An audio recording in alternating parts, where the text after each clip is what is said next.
It's Sunday the 11th of July 2021, just in the West Dunes, doing a walk run route today. So just walking 150 metres and then running the rest of the kilometre. That's the plan anyway. See how I do. I've been just trying to bring my fitness back up to the level it was even a year ago. I mean, I'm nowhere close to where I was 2 years ago, but I'll keep working on that, just making sure I don't do myself in the process. So I'm just going to go into the run phase. So the case numbers here have really taken off in the Netherlands. So they've jumped roughly in the last week. They've doubled every other day, really accelerated hard. It's really following the complete loosening up of all the restrictions. So what the Dutch cabinet announced from Saturday, yesterday, that the nightclubs are going to have to close again, and that distance is going to have to be maintained everywhere, 1.5 metres, you know, in cinemas, theatres, and those, they haven't brought their mask mandate back, but I'm sure they'll be considering that. I certainly wear a mask, as I said before, in shops, because you can't distance very easily, particularly in small shops. So it's up to the same level yesterday, although it was only a daily rate. It just reached that same level as in the UK, which is very, very high, about 40 per 100,000. So bear in mind it was below 3 or 4 per 100,000 a week ago. It's basically gone up tenfold inside a week. The UK is still very high, but it keeps kind of going up a little bit and then stabilising for a couple of days. So compared with the case numbers here on 10,000, then it's about 34 or 35,000 per day in the UK. Now the big population that particularly is affecting is the teens, the 10 to 20 year olds, and then the 20s, i.e. those who have largely been the last to be vaccinated. And it's the Delta variant that's coming in big and strong, making up the majority of the new cases. So I'm hoping it will calm down. It's a reminder we just can't relax. We can't suddenly announce Freedom Day and assume as everything's okay. UK, or particularly England, it will check on its guidance tomorrow, the 12th of July, for the full opening up on the 19th. I fully expect, if they're being sensible, to say no, we can't do that. Hold where we are and not go too mad over the summer, so that we can bring case numbers down in time for the autumn, when we expect them to go back up again as everybody starts going inside and mixing more. So that's that story. We're flying back on at the end of the week, so I've just been going through the painful process of booking tests. So to get into the UK at the moment from a amber country such as the Netherlands means I've got to do a PCR test or a antigen jet test before you get on the flight within 3 days. That's to get into the UK, and then once you're there you have to do a PCR test on day 2 and day 8 of your quarantine period of 10 days. But you can get out earlier by taking a test on day 5.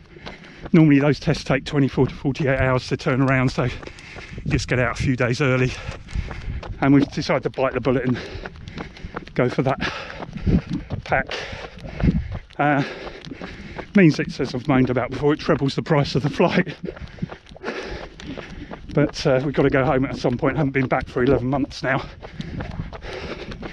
Well, it's kind of annoying, but very predictable given the way governments are making their decisions, particularly the UK government at the moment.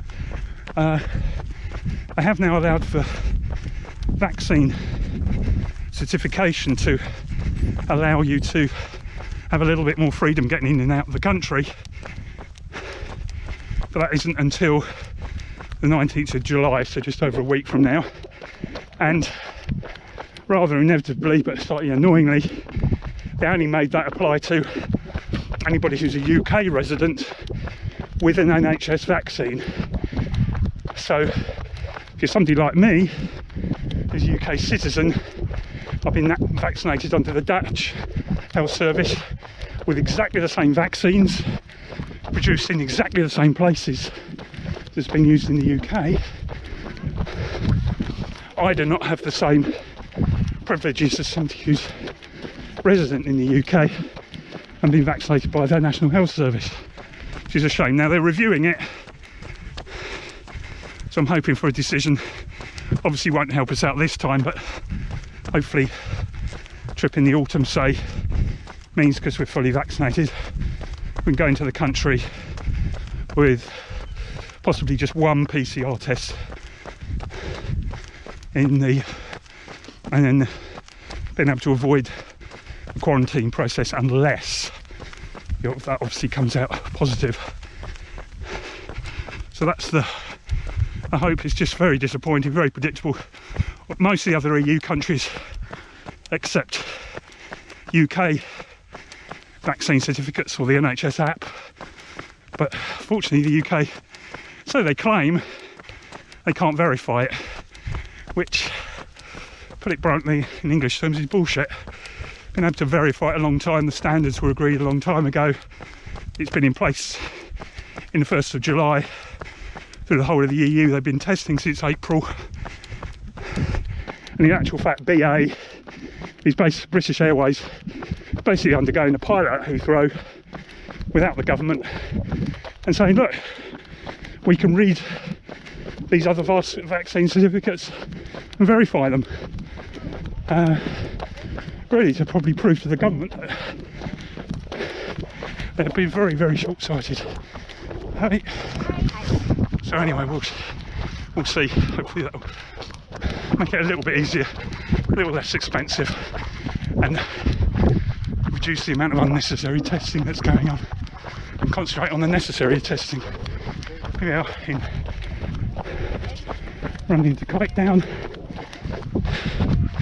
so I'll turn around here. So just coming around the sports centre at the Westduinpark, and tonight there's the final of the Euro Championships, and that's finals between Italy and England, so looking forward to watching that. That's the first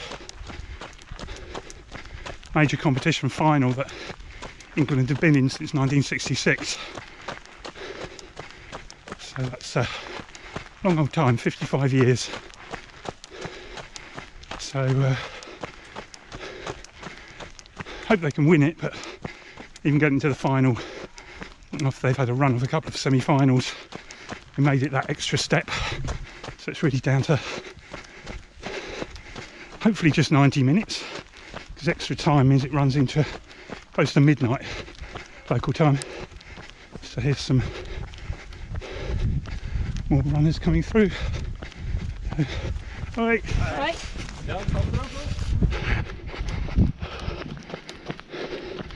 So a running group just going through.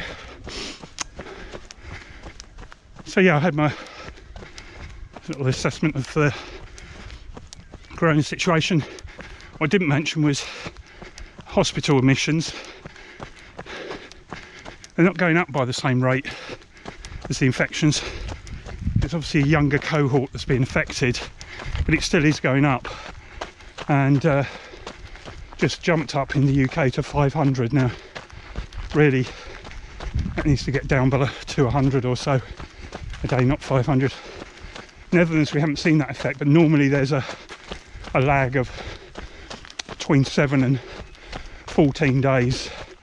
What is noticeable is the hospitalisation rate is massively reduced, so it's on about 2% now, I think, last time I estimated it, whereas during the heights of the pandemic particularly over the last winter, it was running at about 7 or 8%.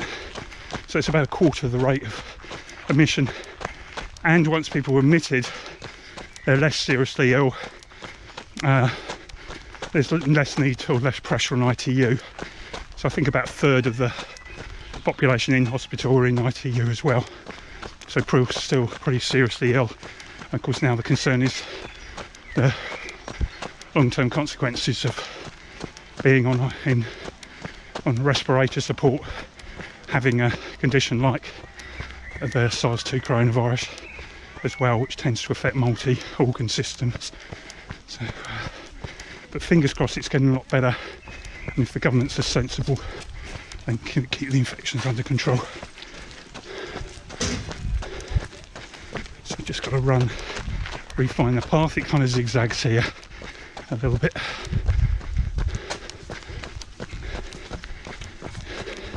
So I head towards the Westduinpark, but I'm going to think about doing another little mini loop while I'm at it. Although I must say, it's got suddenly very hot because the sun's come out and it's very humid as well.